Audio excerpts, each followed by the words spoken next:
ng Bureau of Customs sa Manila International Container Port. Ayon sa Customs, nagkakahalaga ang naturang kargamento ng di bababa sa 85 milyong piso. Ito na raw ang pinakamalaking shipment ng smuggled na asukal na nakumpiska ng BOC ngayong taon. Galing daw ng Thailand ang smuggled na asukal pero pinalalabas na ito'y galing sa Hong Kong.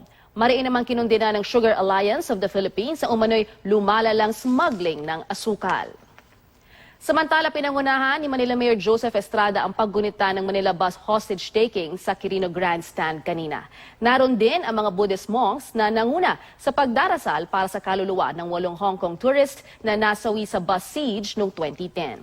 Ayon kay Estrada, naibalik ang maayos na relasyon ng Pilipinas at Hong Kong dahil sa kanyang personal na paghingi ng paumanhin sa nangyari noong nakaraang taon. Sabi ni Erap, nakatakda siyang pumunta sa Beijing, China para dumalo sa commemoration ng pagtatapos ng World War II. Pero hindi daw kasama sa kanyang agenda sa pagbisita ang issue tungkol sa usapin ng West Philippine Sea.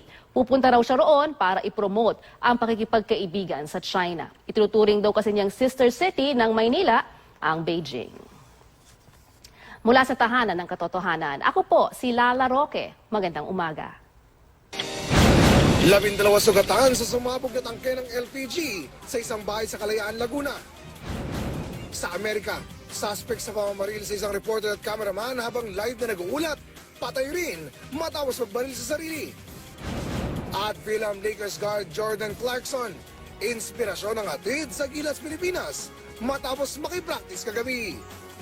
Tutukan niyo mamaya sa mas pinagkakatiwalaan sa balita, 24 oras.